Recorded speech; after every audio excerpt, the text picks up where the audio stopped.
marketing very much has to be kind of the most responsive function within the organization. We have to be responsive to other team members within the organization, whether that's the product team, the customer support team, whatever it is. We've got to kind of roll with the punches, and oftentimes they're having to kind of run an internal agency. We're making T-shirts for one of the teams, and we're helping support this customer support event or whatever it might be. And so we've got to be responsive to other team members in the organization.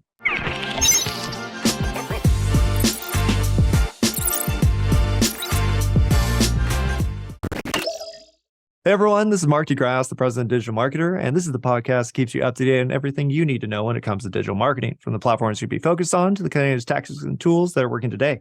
Today, our guest is Fossas, the CMO of Staccato, and he's worked with multiple companies that have gone over $100 million, one of which he was the CMO for.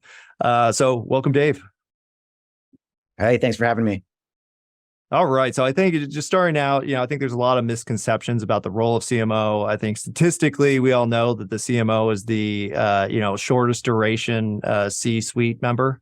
So maybe we kind of talk about why the stat is that way and kind of your experience with that role within organizations. Sure. The data has been, I think, relatively consistent. Average tenure of a CMO is about 40 months, which is just over 3 years. And I think that there is, contributing factors on the CMO side, and I think also on the organizational side. On the organizational side, I think marketing is obviously a very increasingly kind of specialized role where it's become more and more difficult for, I think, other C-level members to kind of understand everything that the CMO has to do to actually get the job done. And I also think that there's increasingly kind of a nearsightedness amongst organizations where they're hiring a CMO specifically to try to tackle one of the near-term challenges for the organization. So that might be, we really need to, accelerate growth. And so we need to develop a sales pipeline and demand generation capabilities. And, in another case, it might be, well, we've actually developed the demand gen capabilities in the funnel, but the challenge that the salespeople are having is that nobody recognizes our name. And so we actually have to go develop the brand.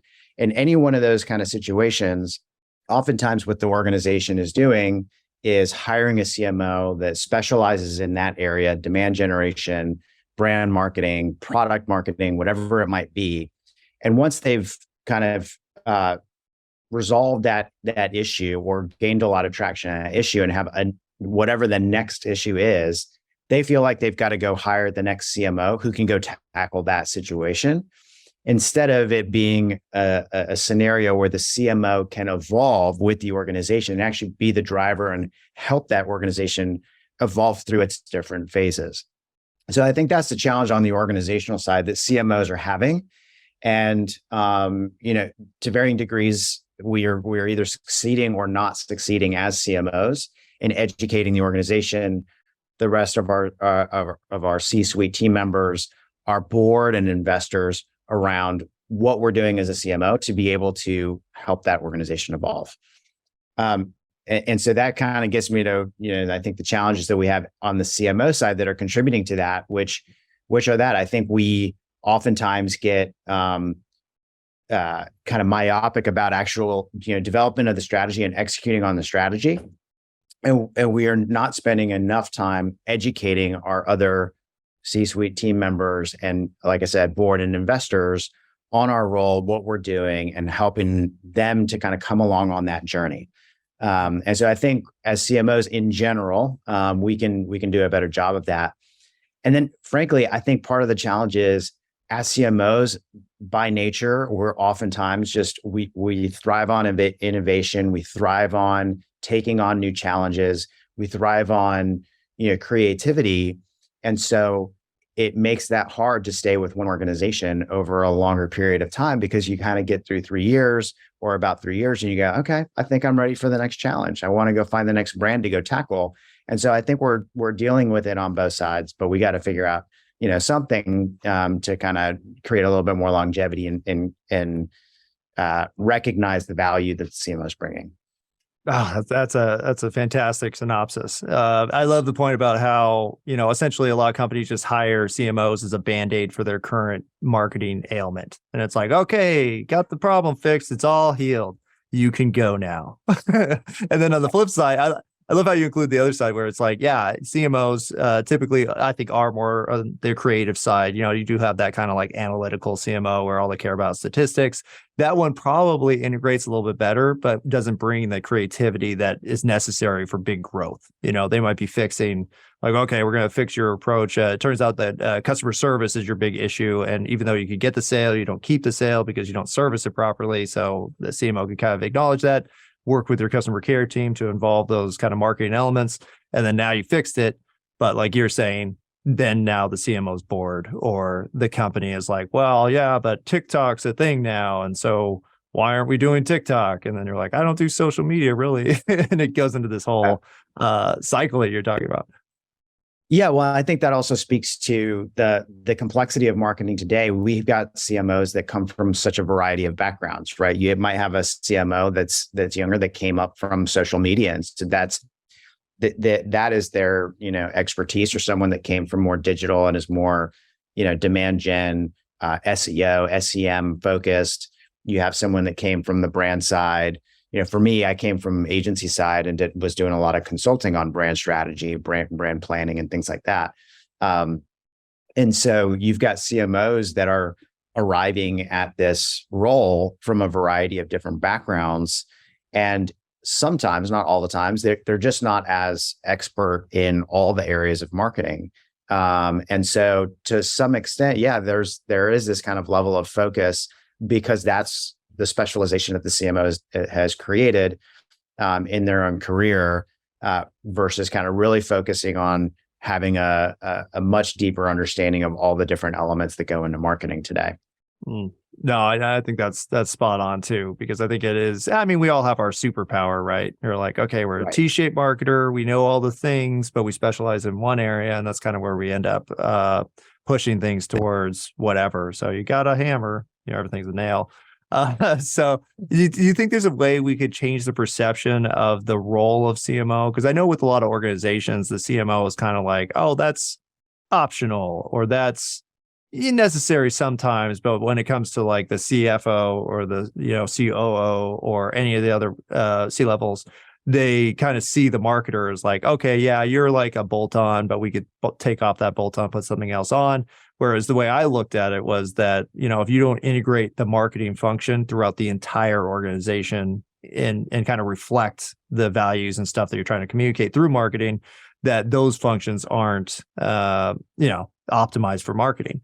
So do you have an approach for kind of, coming to the other C-level, workers and saying, hey, we need to talk about marketing within finance or operations? Yeah, great question. I think there's a couple elements to my answer there. The first is I really like bringing case studies to the table, right? And so along with whatever I'm presenting as the marketing strategy or the core brand strategy that we're going to execute on in all areas of marketing, whatever it is, I like to bring in key case studies from other brands to bring credibility to what I'm doing.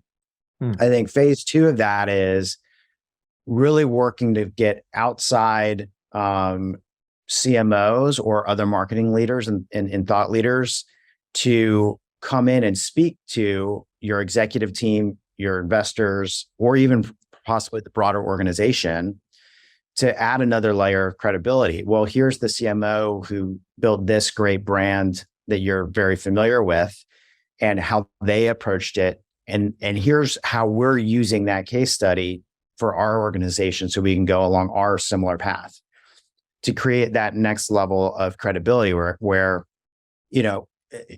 whether or not you know about marketing, there's always a level of aspiration that you have around the brand that you want to create, the company that you want to create, and how it's going to be perceived and grow. And so I think you bring in other executives that have done it well to create more credibility for you as an executive and for the work that you're doing. And then I think the third thing is marketing very much has to be kind of the most responsive function within the organization. We have to be responsive to other team members within the organization, whether that's the product team, the customer support team, whatever it is. We've got to kind of roll with the punches, and oftentimes they're having to kind of run an internal agency. We're making T-shirts for one of the teams, and we're helping support this customer support event or whatever it might be. And so we've got to be responsive to other team members in the organization. But we also have to be responsive to what's happening in culture and society, and what we're learning, from consumers. And so there's this intrinsic need to be a responsive, kind of agile function within the organization. Having said that, one of the things that I'm thinking about as I go into my second, tenure as a CMO, is helping to frame marketing in a very similar light to how you think about product.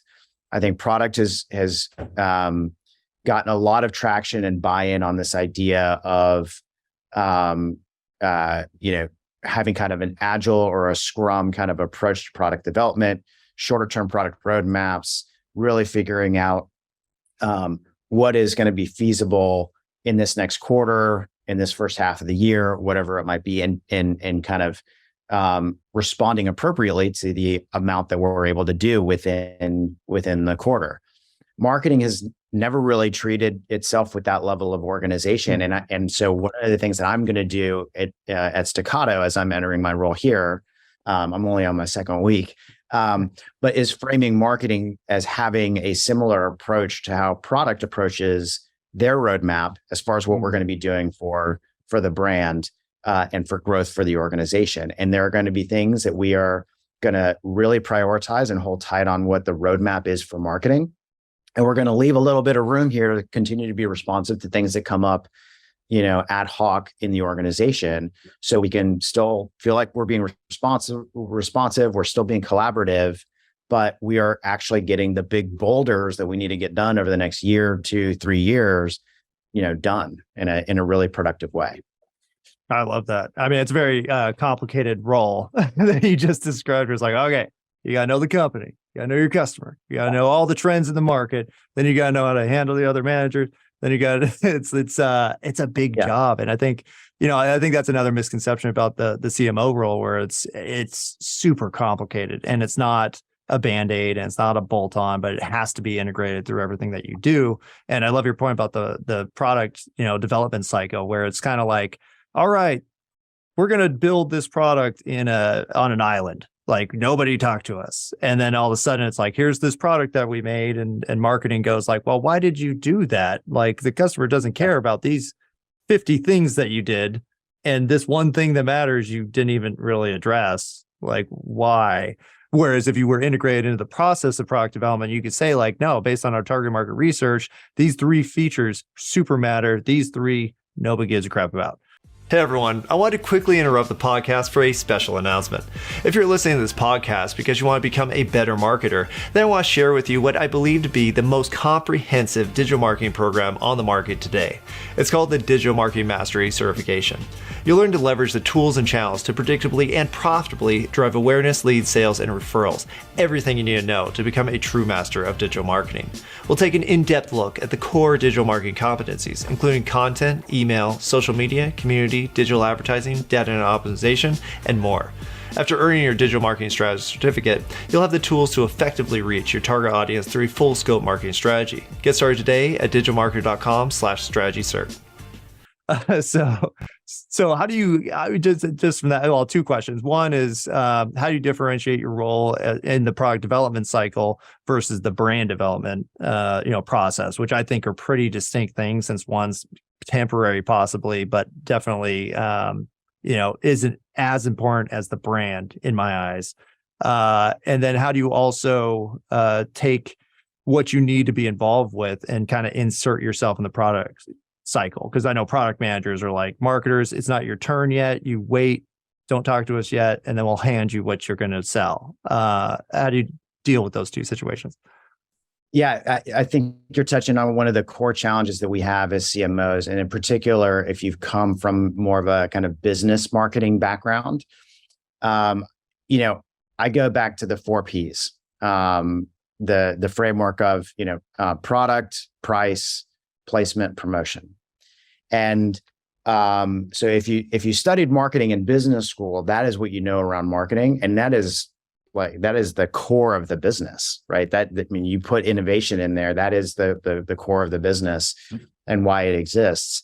And so I think primarily in organizations, the CMO is siloed to or kind of pigeonholed to the promotion side, communications, marketing communications, and we're not influencing those other stages around, product innovation and development and roadmap, the pricing and the packaging, the placement. I think we have a little bit more, influence on, but I think as CMOs, we do need to get earlier in those stages. And what we have to be careful about is not being perceived as kingdom building. It's not that we have to control all of that stuff. It's not that all of it has to report into us, but we do have to have a voice in the room earlier on so that we can, one, bring the insights that we're seeing from consumers to that kind of thought process. But again, whether it's product, pricing and packaging, whatever it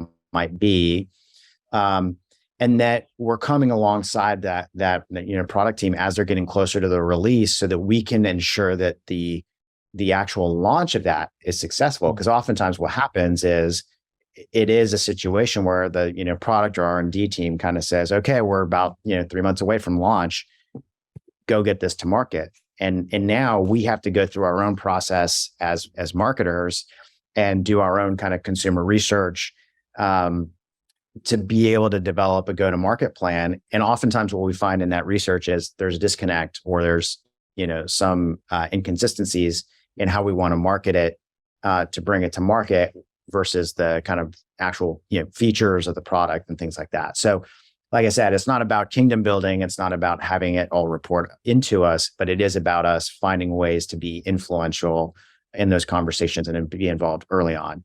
And actually, I can't take credit for this because I heard it from another CMO, and I'm forgetting who it is, but I really liked the analogy, which is that the CFO and finance needs to be involved in all the investment discussions, budgeting discussions.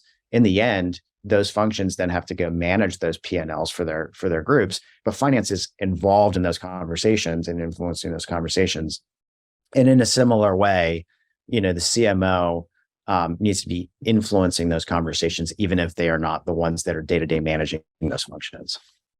That makes sense. And so I think, if you could just, so in terms of inserting yourself into that conversation, because I know that a lot of managers are pretty, they're contained, I got to deal with the CMO now. I just talked to the CFO. Maybe if you approach it from a more educational, like, hey, I know you're not ready to go to market yet, but if I understand what you guys are doing, I could do better research on the situation. And then trying to work in maybe the principles of the brand, the vision for the brand, and all those other aspects. Because you see it happen all the time where a product comes out and you're like, that doesn't even seem like the same company made that. Like, did they just buy this product and put it out? Because it doesn't feel like the brand. So in those cases specifically, do you think that's where the disconnect kind of happened? Yeah, I think it oftentimes can be a level of territorialism, or sometimes it's just a level of speed. Like, I just don't have time to loop in this other team because we just got to get this done for our own goals, OKRs, meeting our schedules and things like that. And so the way that I try to approach it is, helping them be successful. If they take a product to market and it's going to be unsuccessful, all that's really that is going to happen is finger pointing. It puts us in a situation where it's like, well, it's a product issue, and product team is saying it's a marketing issue. And we can try to resolve that earlier on by being collaborative. And from a marketing perspective, saying, hey, we want to set you up for success when we actually go and launch this. So just keep us looped in on these certain areas early on.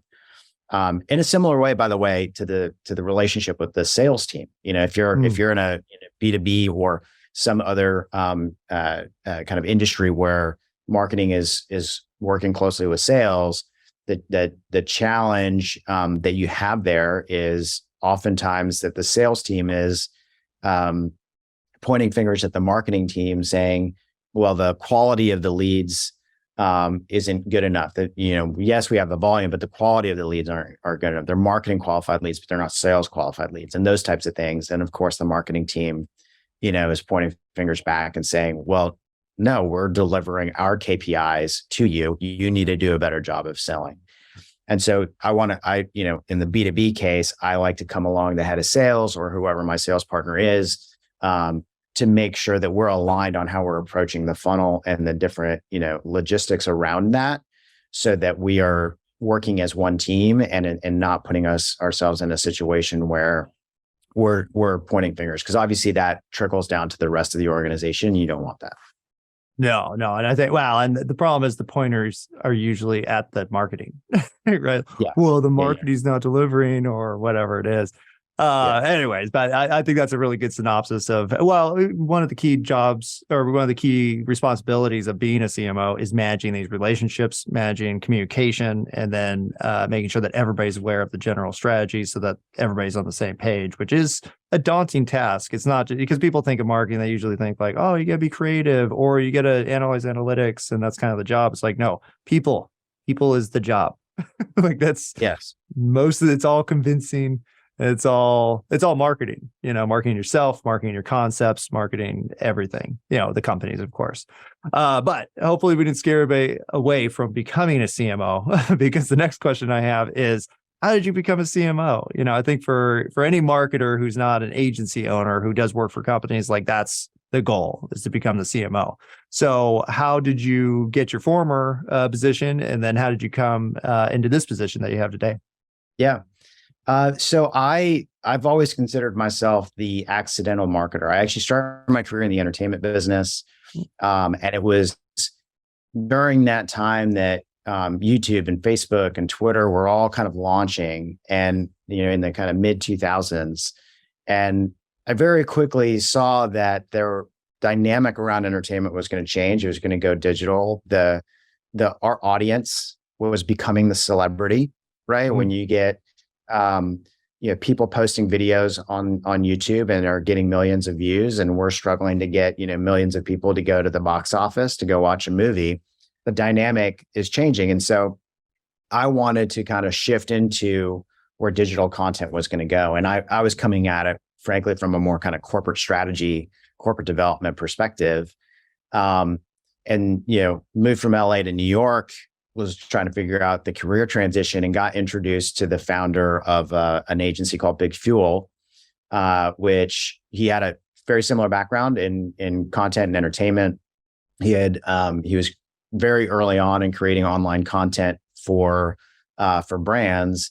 And right when I joined, we had just signed on as the agency of record for all of General Motors brands coming out of bankruptcy. So it was Chevy, Buick, GMC, and Cadillac.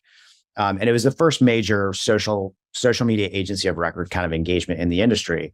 And so at the time, this is 2010, we were basically kind of inventing, content marketing and influencer marketing, as we went. Nobody really knew what we were, what they were doing. We were kind of just creating this stuff.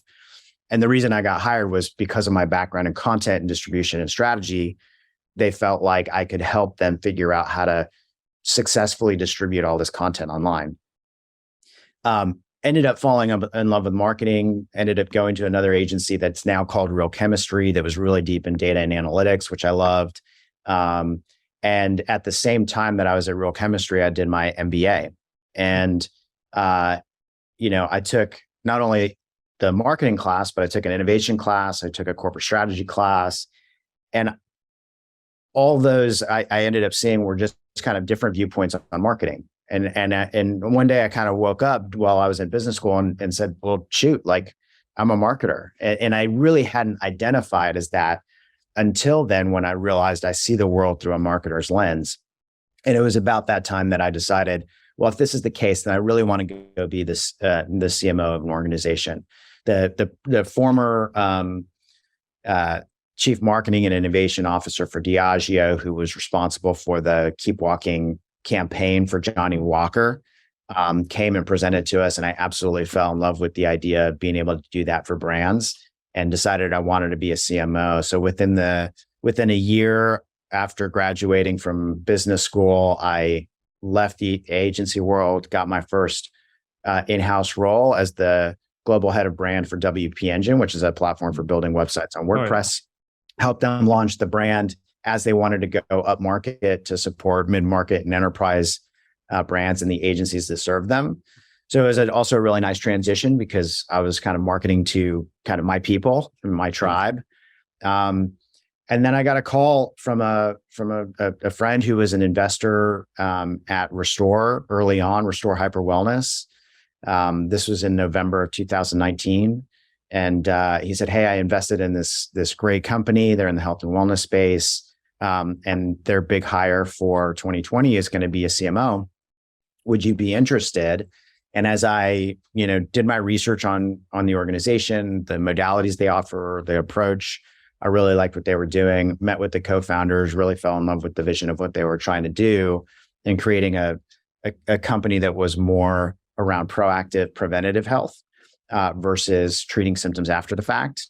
And so I decided to kind of go for that role. And so I started there March 2020, probably the worst time in history to start at a retail company, but was, probably the best onboarding, fastest onboarding I've ever had in an organization, helping them kind of get through the early days of COVID, helping to keep the retail locations open as an essential business, and spent 3 years there, building the brand. We went from 13 million in system-wide sales in 2019 to 135 million in system-wide sales in 2022. And so that's kind of how that was kind of my path to CMO, and I've really enjoyed kind of going from industry to industry and taking on new kind of intellectual challenges of going from industry to industry versus being completely focused on B2B tech or completely focused on pharma and healthcare and things like that. Oh, that's super neat. Well, it's a neat path too, because most people, in marketing, we always say like niche, riches in the niches, and it's true too for most agencies or professionals, because if you don't have a specialty and you're not able to say like, "Hey, I've helped 50 businesses in your industry, so of course hire me because I know what the heck you need to do." You want the other path, which is learning from all the different industries and now incorporating those lessons, which you're not going to have if you don't have that, kind of cross industry experience into your new roles. Which that Restore story is fantastic. That's incredible, especially because you started in 2020 when everything was being shut down. And you managed to get the, kind of essential business where you could stay open and then grow to over 100 million. That's enormous. So that sounds like fun. and that's tough too, because I was in the fitness space. That is not easy. What you did is incredible. Thank you. Yeah, it was a heck of a ride, a lot of fun, a lot of chaos as you can kind of imagine, both with what was happening in the world and in just that hyper growth stage. But it was fun. And one of the things that I would say is, and this, to the extent that I can give advice to your audience, is really focus in on identifying what your strengths are. And so, yes, there's a lot of CMOs that are going to say, I specialize in this industry. I can go from B2B tech to B2B tech company, and I'm going to give you the same playbook over and over again. I'm going to come in, I'm going to be able to create impact quick because I've done this multiple times over, or CPG or whatever industry you're doing it in. I realize my value is different. So my value, I've specialized in growth stage brands. Since I've moved to the brand side as a CMO, I specialize in growth stage companies. I help you go from kind of late startup stage with a bunch of chaos, but good product market fit, to a level of scale and focus that it's going to take you to kind of over 100 million in revenue and beyond. And so that is my kind of functional expertise, and I know how to do that. And the way that I differentiate myself is that because I work in different industries, I can take the innovative marketing practices from different industries and bring it to yours and give you a playbook that's going to be different than what your competitors is. Because that is the challenge, right? If you've got the CMO that's done 3 cybersecurity companies before and they come in to your company, then they're just going to run the cybersecurity CMO, playbook. And it's the same thing that the competitor's doing. And my approach is different. I want to take the best practices that I see across different industries and apply it to your business to give you something that's going to be unique and differentiated. That's huge. Well, and that's a great way to find your specialty too, because, I think the easy, obvious way is to go industry specific, but with marketing in general, it changes like every other day. So whatever was hot, or worked 6 months ago will not work necessarily today. And so even these people who do have the industry specific expertise and a playbook that maybe has been used a few times, it just doesn't matter, because it's like, well, how does your playbook talk about AI use in marketing? And it's like, well, that didn't exist when I did this 3 times. So everybody's on the same page. It's all the Wild West. And I think your ability to find your specialty and really define it is huge and a fantastic tip for anybody who's looking to be a CMO. So thank you for that. That's enormous. I have a million questions for you, but I think we could save that for future episodes. I think this has been a great introduction to you and what you've done. Where can people learn more about you today? You can follow me on Instagram. It's just at David Fossas, F like Frank, Ossas, or on Twitter, which I'm not as active as I used to be, but that's at dfossas. Perfect. And then your new company is Staccato?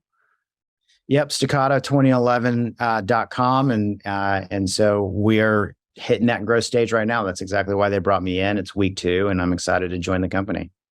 Awesome. Well, I would love to have you back on and see how you progress with this and say, hey, here's how he took Staccato from whatever to, $10 billion or whatever you're trying to get.